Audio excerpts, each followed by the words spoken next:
Welcome back, Tamil traders. In this channel, the one more video uploaded for trading psychology related video. In this video, already the so many steps follow the improvisation of the your continuous trading profits, and in the long term in this profession you staying, and this is the one of the best method. In this video we are discussing, and one more thing is, as our side we are one-to-one trading related chart analysis skill training sessions available for one-to-one, no any recorded class. N number of your doubts will be discussion with one-to-one personally. Our WhatsApp contact number will be available. If any require, please contact with WhatsApp number. My number is already visible, the WhatsApp message or WhatsApp call. Please contact, don't worry. Let's start today discussion of this trading psychology related video. வர்த்தகம் செய்யற ஒவ்வொருத்தரும் ஒரே நேரத்துல ரெண்டு போர்க்களத்துல சண்டை போடுறாங்க. ஒன்னு, உங்க கண்ணு முன்னாடி இருக்கிற கம்ப்யூட்டர் ஸ்கிரீன். விலை ஏறுது இறங்குது, சார்ட்ஸ், இண்டிகேட்டர்ஸ்னு ஒரே கூச்சல். ஆனா இதை விட பயங்கரமான அமைதியான ஒரு யுத்தம் இருக்கு. அது உங்க மனசுக்குள்ள நடக்குது. வெளியில தெரியாத அந்த மனப்போராட்டம் தான் ஒரு ட்ரேடரோட உண்மையான எதிரி. இன்னைக்கு நீங்க எங்களோட பகிர்ந்துகிட்ட ஜாரெட் டென்லரோட the mental game of trading புத்தகத்தோட சாராம்சத்தை வச்சு இந்த மனப்போராட்டத்தை எப்படி ஜெயிக்கிறதுன்னு ஆழமா அலச போறோம். கரெக்ட். இதோட நோக்கம் ரொம்ப சிம்பிள். லாபம் நஷ்டம்ன்றது வெறும் நம்பர்ஸ் தான். ஆனா அதுக்கு பின்னாடி ஒளிஞ்சிருக்கிற பயம், பேராசை, கோபம், தன்னம்பிக்கை இன்மை மாதிரியான உணர்ச்சிகளை நம்ம எப்படி கையாள்றோன்றதுல தான் வெற்றி அடங்கி இருக்கு. இந்த மூலங்கள்ல இருந்து ஒரு சாதாரண ட்ரேடரை ஒரு மாஸ்டர் ட்ரேடரா மாத்தக்கூடிய 10 முக்கியமான உளவியல் நுணுக்கங்களை நாம பார்க்க போறோம். இது வெறும் பாயிண்ட்ஸ் லிஸ்ட் இல்ல, இது ஒண்ணுக்கு ஒண்ணு தொடர்புடைய ஒரு சங்கிலி. ஒன்ன புரிஞ்சுக்கிட்டா அடுத்தது சுலபமாகும். சரி, அப்போ அந்த சங்கிலியோட முதல் கண்ணிலிருந்தே ஆரம்பிக்கலாம். முதல் புள்ளி, நம்ம உணர்ச்சிகளை நாம அடையாளம் கண்டுக்காத வரைக்கும் ட்ரேடிங்ல நம்மள நாமளே கட்டுப்படுத்த முடியாதுன்னு சொல்லுது. இது கேட்க நல்லாதான் இருக்கு. ஆனா நடைமுறையில லாபம் வரும்போது ஒரு விதமான பயம், நஷ்டம் வரும்போது கோவம், அடுத்த ட்ரேட்ல பழி வாங்கணும்னு ஒரு வெறி, இதெல்லாம் எங்கிருந்து ஆரம்பிக்குதுன்னே தெரிய மாட்டேங்குதே. எல்லாம் சரியா திட்டம் போட்டாலும் அந்த ஒரு நொடியில கண்ட்ரோல் போயிடுதே. இங்கதான் உணர்ச்சி விழிப்புணர்வு, அதாவது எமோஷனல் அவேர்னஸ் உள்ள வருது. டென்ட்லர் ரொம்ப அழகா சொல்றாரு, உணர்ச்சிகளை அடக்கக்கூடாது, அதை கவனிக்கணும். உணர்ச்சிகளை அடக்கிறதுங்கிறது உங்க மனசுக்குள்ள ஒரு டைம் பாம்பு வச்சுட்டு தெரியாத மாதிரி நடக்கிறதுக்கு சமம். அது அன்னைக்கு வெடிக்கலைனாலும் என்னைக்காவது ஒரு நாள் பெரிய நஷ்டம் வரும்போது வெடிக்கும். அப்போ அது உங்க ஸ்டாப் லாஸை மட்டும் தூக்காது, உங்க மொத்த அக்கௌண்ட்டையும் காலி பண்ணிடும். அடக்காம கவனிக்கணும். சரி, ஆனா எப்படி? அதுக்கு தான் இந்த உணர்ச்சி நாட்குறிப்பு, அதாவது இமோஷனல் ஜர்னல் உதவுமா? ஒரு ட்ரேடருக்கு எதுக்கு டைரி எழுதுற வேலைன்னு சில பேர் நினைக்கலாம். அது ஒரு மாதிரி ட்ரேடிங்கோட அந்த வேகமான உலகத்துக்கு இது கொஞ்சம் மெதுவான விஷயமா தெரியலையா? நிஜமாவே இது உதவுமா? நல்ல கேள்வி. இது ஏதோ கவிதை எழுதுற டைரி இல்ல, இது உங்க மனசோட எக்ஸ்ரே ரிப்போர்ட். ஒவ்வொரு ட்ரேடுக்கு முன்னாடியும் நீங்களே உங்களை 3 கேள்வி கேட்டுக்கலாம். 1, நான் ஏன் இந்த ட்ரேடை எடுக்கிறேன்? சரியான வாய்ப்பு இருக்கிறதாலையா இல்ல போர் அடிக்குதுன்னு எடுக்கிறேன்னா? 2, நான் இப்போ எப்படி உணர்றேன்? பதட்டமா, அவசரமா இல்ல நம்பிக்கையா இருக்கேனா? 3, இந்த ட்ரேட் நஷ்டமானா நான் எப்படி எதிர்வினை ஆற்றுவேன்? இதை சும்மா 2 வரியில எழுதி வச்சா போதும். ஓ, அப்ப இத தொடர்ந்து செய்யும்போது நம்மளோட ஒரு பேட்டர்ன் நமக்கு தெரிய வரும், அப்படிதானே? உதாரணத்துக்கு, நான் சரியா தூங்காத அன்னைக்கு அதிகமா ரிஸ்க் எடுக்கிறேன்னு நான் கண்டுபிடிக்கலாம். மிக சரியா சொன்னீங்க. இல்லைன்னா தொடர்ந்து 2 ஸ்டாப் லாஸ் அடிச்சதுக்கு அப்புறம் தான் உங்களுக்கு பழிவாங்கும் உணர்ச்சி வருதுன்னு நீங்க கண்டுபிடிக்கலாம். இந்த பேட்டர்ன் தெரிஞ்சிட்டா அடுத்த முறை அதே சூழலை வரும்போது நீங்க உஷாரா ஆயிடுவீங்க. ஓகே, இப்ப நான் ஆபத்தான கட்டத்துல இருக்கேன், அமைதியா இருக்கணும்னு உங்க மனசு உங்களுக்கு சிக்னல் கொடுக்கும். இதுதான் எதிர்வினையாற்ற ஒரு ட்ரேடரா இல்லாம புத்திசாலித்தனமா செயல்படுற ஒரு மாஸ்டரா மாறுறதுக்கான முதல் படி. சரி, உணர்ச்சிகளை அடையாளம் கண்டுபிடிச்சிட்டோம். ஆனா சில சமயம் எல்லாம் தெரிஞ்சும் தப்பு பண்றோமே. வேண்டாண்டா, இது தப்பான ட்ரேட்னு மனசு சொல்லும், ஆனா கை மவுஸ் பட்டனை அழுத்திடும். இதுக்கு பேர் தான் டில்ட்டா. ஒரு ஸ்டாப் லாஸ் அடிச்சதும் இந்த மார்க்கெட் என்ன வேணும்னே பழி வாங்குதுன்னு நினைச்சு விதிகளை எல்லாம் தூக்கி போட்டுட்டு அடுத்தடுத்து ட்ரேட் பண்றது. அதுதான் டில்ட். உங்க மனநிலை சரியில்லாததால உங்க ட்ரேடிங் திட்டத்துக்கு நேர்மாறா நீங்க செயல்படுற தருணம் டென்ட்லர் என்ன சொல்றாருன்னா, டில்ட் உங்க எதிரி இல்ல, அது நீங்க கவனிக்காம விடுறது தான் உங்க உண்மையான எதிரி. அதுக்கு ஒரு டில்ட் ட்ராக்கர் உருவாக்கலாம். இதுவும் ஒரு சின்ன டைரி மாதிரி தான். உங்களுக்கு கோவம், விரக்தி இல்லைன்னா ஃபோமோ மாதிரியான உணர்வுகள் எப்போ, எந்த சூழ்நிலையில ஏன் வந்துச்சு, அதனால நீங்க என்ன செஞ்சீங்கன்னு எழுதி வைங்க. இது ஒரு மாதிரி நம்ம ட்ரேடிங் ஆன்மாக்கு ஒரு எம்ஆர்ஐ ஸ்கேன் எடுக்கிற மாதிரி இருக்கு. ஒவ்வொரு தப்புக்கும் மூல காரணம் என்னன்னு கண்டுபிடிக்கிறதுக்கு. அருமையான உவமை. அதுதான் இந்த ட்ராக்கர் நீங்க திரும்ப திரும்ப ஒரே மாதிரியான தவறுகளை சிக்கிறீங்களான்னு காட்டிடும். இன்னும் ஒரே ஒரு ட்ரேட் விட்டதை பிடிச்சிடலான்னு உங்க மனசை சொல்லுச்சுன்னா நீங்க டில்ட்ன்ற புயலுக்குள்ள நுழையிறீங்கன்னு அர்த்தம். அந்த ஒரே ஒரு ட்ரேடு தான் பலரோட அக்கௌண்ட்டே காலி பண்ணிருக்கு. இந்த விழிப்புணர்வு வந்தாலே போதும், அந்த புயல்லேருந்து நீங்க மெதுவா வெளியே வர ஆரம்பிச்சிடுவீங்க.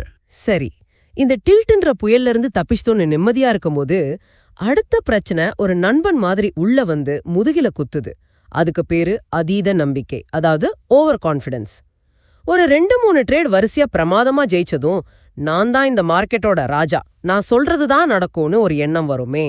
அப்போதான் விதிகளை கொஞ்சம் தளர்த்தலாம், ரிஸ்க கொஞ்சம் கூட்டலான்னு தோணும். டென்லர் இத குறுகிய கால வெற்றிக்காக நம்ம மூளை நமக்கு கொடுக்கிற ஒரு போலி பரிசுன்னு சொல்றாரு. இது ஒரு மாய. அந்த நேரத்துல நீங்க ஒரு கடவுள் மாதிரி உணர்வீங்க. ஆனா உண்மை என்னன்னா, மார்க்கெட்டுக்கு நீங்க யாருன்னே தெரியாது. அது உங்க நேற்றைய வெற்றிகளை மதிக்காது, இன்னைக்கு நீங்க செய்யற தவறுகளை மட்டும்தான் தண்டிக்கும். இந்த மாயிலிருந்து தப்பிக்க 3 வழிகள் இருக்கு. சொல்லுங்க, அது என்ன வழிகள்? முதலாவது வெற்றி தொடர் பணிவு, அதாவது வின்னிங் ஸ்ட்ரீக் ஹியூமிலிட்டி. வரிசையா ஜெயிக்கும்போது உங்களுக்கே நீங்க சொல்லிக்கணும், இது எப்பவும் நடக்காது, இது ஒரு நல்ல வேகம், நிரந்தர நிலை இல்லை. 2வது ரிஸ்க் முடக்கம் விதி, அதாவது ரிஸ்க் ஃப்ரீஸ் ரூல். வரிசையா ஜெயிச்சாலும் அடுத்த 5 ட்ரேடுக்கு உங்க ரிஸ்க் அளவை 1 இன்ச் கூட அதிகப்படுத்தாதீங்க. என்ன நடந்தாலும் ரிஸ்க் அதே அளவுல தான் இருக்கணும். இது உங்க ஈகோவோ உங்க கண்ட்ரோல்ல வைக்கும். 3வது, அதுதான் ரொம்ப முக்கியமா இருக்குன்னு தோணுது. ஆமா, 3வது ஒழுக்கத்தை கொண்டாடுங்கள், லாபத்தை அல்ல. Celebrate discipline, not profits. உங்க விதிகளின்படி நீங்க செஞ்ச ஒரு ட்ரேட் தான் உண்மையான வெற்றி. அது லாபம் கொடுத்ததா நஷ்டம் கொடுத்ததான்றது 2ஆம் பட்சம். விதியை மீறி கிடைச்ச 1000 ரூபாய் லாபத்தை விட விதியை பின்பற்றி வந்த 100 ரூபாய் நஷ்டம் மேலானது. ஏன்னா அது உங்க ஒழுக்கத்தை பலப்படுத்துது. அருமையா சொன்னீங்க. இந்த வெற்றியோட இன்னொரு இருண்ட பக்கம் பேராசை, கிரீடு. நம்ம இலக்க வந்த பிறகு இன்னும் ஒரே ஒரு கேண்டில் இன்னும் கொஞ்சம் மேல போகுமே நினைச்சு ட்ரேட மூடாம இருந்து கடைசில வந்த லாபத்தையும் இழக்கிறது. இது ஒரு கொடுமையான உணர்வு. பேராசை ரொம்ப தந்திரமானது. அது தர்க்க ரீதியான காரணங்களை சொல்லி உங்களை ஏமாத்தும். ட்ரெண்ட் ரொம்ப வலுவா இருக்கு, அதனால இப்ப வெளியேற வேண்டான்னு உங்க மனசு சொல்லும். ஆனா உண்மையில அது உங்க உணர்ச்சியோட குரல். இத கையாள சிம்பிளான வழிகள் இருக்கு. 1, ட்ரேட்ல நுழையிறதுக்கு முன்னாடியே உங்க டார்கெட் என்னன்னு முடிவு பண்ணுங்க. ட்ரேட்குள்ள போனதுக்கு அப்புறம் அதை மாத்தவே மாத்தாதீங்க. ஆனா சில சமயம் டார்கெட்டை தாண்டி வில ராக்கெட் வேகத்துல போகும்போது முன்னாடியே வெளியேறிட்டோமேன்னு ஒரு வருத்தம் வருதே, அதை எப்படி சமாளிக்கிறது? அதுக்குத்தான் 2வது வழி. பகுதி லாபத்தை பதிவு செய்யுங்கள், பார்ஷியல் புக்கிங். உங்க டார்கெட் வந்ததும் உங்க பொசிஷன்ல ஒரு 75% வித்து லாபத்தை உங்க பாக்கெட்டுக்குள்ள போட்டுடுங்க. மீதி 25% மட்டும் விட்டு வைங்க. இது உங்க மன அழுத்தத்தை குறைச்சு மீதம் உள்ள நிலைய ரொம்ப நிம்மதியா நிர்வகிக்க உதவும். கடைசியா ஒன்னு நல்லா புரிஞ்சுக்கோங்க, உங்க அக்கவுண்ட்ல பச்சையா தெரியிற லாபம் உங்களுடையது இல்ல. நீங்க அதை புக் பண்ணி பூட்டுற வரைக்கும் மார்க்கெட் அதை வட்டியோட திரும்ப எடுத்துக்க முழு உரிமை அதுக்கு இருக்கு. இப்போ எல்லா ட்ரேடர்களுக்கும் சிம்ம சொப்பனமா இருக்கிற ஒரு விஷயத்தை பத்தி பேசுவோம். FOMO, fear of missing out. ஒரு ஸ்டாக் ராக்கெட் மாதிரி மேல போகும்போது ஐயோ இந்த ரயிலை நாம மிஸ் பண்ணிடுவோமோன்ற பதட்டத்துல நம்ம திட்டம், விதிகள் எல்லாத்தையும் மறந்துட்டு ஓடுற வண்டியில ஏறுறது. மத்தவங்களோட லாபத்தை சமூக வலைதளத்துல பாக்கும்போது இந்த உணர்ச்சி இன்னும் அதிகமாகுது. டென்ட்லர் சொல்றாரு, ஃபோமோ மார்க்கெட்டை பத்தின பிரச்சனை இல்ல, அது உங்க மனநிலையை பத்தின பிரச்சனை. மார்க்கெட் எங்கேயும் ஓடி போயிடாது, நாளைக்கும் அது இருக்கும். ஆனா உங்க மனசு தான் வேகமா ஓடிட்டு இருக்கு. இதுல இருந்து தப்பிக்க தெளிவான விதிகள் இருக்கு. முதல் விதி, அமைப்பில்ல, வர்த்தகம் இல்ல. No setup, no trade. உங்க திட்டத்துக்கும் உங்களோட செக்லிஸ்டுக்கும் பொருந்தாத ஒரு வாய்ப்பு உங்களுக்கான வாய்ப்பே இல்லை. அதை தவறு விடுறது நஷ்டம் இல்லை, அதுதான் உண்மையான ஒழுக்கம். அந்த ராக்கெட் வேகத்தை பார்க்கும்போது கை சும்மா இருக்க மாட்டேங்குதே, மனசு வேண்டான்னு சொன்னாலும் ஒரு நப்பாசை வருதே. அதுக்கு தான் 2வது விதி, புல் பேக்கிற்காக காத்திருங்கள். Wait for the pullback. விலை ராக்கெட் வேகத்துல போகும்போது நுழையிறது 100 கிலோமீட்டர் வேகத்துல போற ரயில்ல ஏறுற மாதிரி. ஆபத்து அதிகம். மார்க்கெட் கொஞ்சம் மூச்சு வாங்கி ஓய்வெடுத்து ஒரு சின்ன சரிவை சந்திச்சு உங்களை உள்ளே கூப்பிடும். அது வரைக்கும் காத்துருங்க. 3வது, நீங்க ஒரு ஸ்னைப்பர் மாதிரி இருக்கணும். மிஷின் கன் மாதிரி சரமாரியா சுடக்கூடாது. எல்லா வாய்ப்புகளையும் பிடிக்கணும்னு நினைக்காதீங்க. சரியான உங்களுக்கான ஒரே ஒரு வாய்ப்பை பிடிச்சாலே போதும். ஃபோமோக்கு நேர் எதிரா இன்னொரு பிரச்சனை இருக்கு. பொறுமையின்மை, இம்பேஷன்ஸ். மார்க்கெட்ல ட்ரேட் பண்ண எந்த வாய்ப்புமே இல்லாத போது சும்மா உட்காந்து போர் அடிச்சு வலுக்கட்டாயமா ஒரு ட்ரேட உருவாக்குறது. இவ்ளோ நேரம் ஸ்கிரீனை பாத்துக்க ஏதாவது செஞ்சே ஆகணும்னு தோணும். ஏன் இந்த ட்ரேடிங் செயல்முறையில உங்களுக்கு நம்பிக்கை இல்லைன்றத காட்டுது. நீங்க நேரத்தால அவதிப்படல, நம்பிக்கையின்மையால தான் அவதிப்படுறீங்க. இதுக்கு சில தீர்வுகள் இருக்கு. 1, வர்த்தகத்திற்கு முந்தைய timer, pre trade timer. Market திறந்த முதல் 15 நிமிஷம் நான் வேடிக்கை மட்டும்தான் பார்ப்பேன், எந்த ட்ரேடும் எடுக்க மாட்டேன்னு ஒரு விரதம் இருங்க. இந்த 15 நிமிட இடைவெளி உங்க மனசை அமைதிப்படுத்தி அவசர முடிவுகள் எடுக்கிறத தடுக்கும். 2வது, எண்ணிக்கையை விட தரம் முக்கியம்னு நினைவில் வைங்க. காத்திருப்பது ஒரு பலவீனம் இல்ல, அது ஒரு மிகப்பெரிய திறமை. சில நேரங்கள்ல எந்த ட்ரேடும் செய்யாம இருக்கிறது கூட ஒரு பெரிய லாபம் சம்பாரிச்சதுக்கு சமம். இப்போ யூன் கொஞ்சம் ஆழமா போய் மனசுக்குள்ள இருக்கிற தடைகளை பத்தி பாப்போம். முதல்ல நம்பிக்கையின்மை, லேக் ஆஃப் கான்ஃபிடன்ஸ். என்ன செய்யணும்னு தெரியும், ஆனா அதை செய்ய தயங்குறது. சரியான என்ட்ரி பாயிண்ட் தெரியும், ஆனா மனசு கொஞ்சம் வெயிட் பண்ணலான்னு சொல்லி அந்த வாய்ப்பை நிழவ விட்டுடும். அப்புறம் விலை மேல போனதும் எனக்கு தெரியும் இது நடக்கணும், ஏன் எடுக்காம விட்டேன்னு நம்ம மேலேயே நமக்கு கோபம் வரும். இது அறிவின்மையால வர்றதில்ல, அது கடந்த காலத்துல செஞ்ச தவறுகளோட உணர்ச்சி சுமையால வருது. நீங்க வாங்கின ஒவ்வொரு நஷ்டமும், நீங்க எடுத்த ஒவ்வொரு தவறான முடிவும் உங்க மனசுல ஒரு சின்ன சந்தேக விதியை விதைக்குது. காலப்போக்குல அது ஒரு பெரிய மரமா வளர்ந்து உங்க முடிவெடுக்கிற திறனையும் முடக்கிடுது. இதுக்கு தீர்வு மோட்டிவேஷனல் வீடியோ பார்க்கறது இல்ல, உண்மையான ஆதாரம், அதாவது ப்ரூஃப் உருவாக்குறது. ஆதாரம்னா எதை சொல்றீங்க? நீங்க உங்க ட்ரேடிங் திட்டத்தை, உங்க விதிகளை திரும்ப திரும்ப சரியா பின்பற்றுவதன் மூலம் தன்னம்பிக்கைன்ற தசை வலுப்பெறுது. ஒவ்வொரு முறையும் நீங்க உங்க விதிகளின்படி செயல்படும் போது அந்த தசைக்கு பயிற்சி கொடுக்கறீங்க. ஒவ்வொரு முறையும் சந்தேகத்தால பின்வாங்கும் போது அந்த தசை பலவீனமாகுது.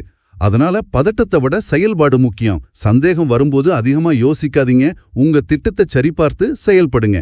சின்ன சின்ன வெற்றிகள் தான் பெரிய நம்பிக்கையை உருவாக்கும். இதுக்கு அப்படியே நேர்மாறானது முழுமைத்துவம், பெர்ஃபெக்ஷனிசம். 100% சரியான, ஒரு துளி கூட ரிஸ்க் இல்லாத ஒரு ட்ரேடுக்காக காத்துக்கிட்டே இருந்து கடைசியில எந்த ட்ரேடையுமே எடுக்காம இருக்கிறது.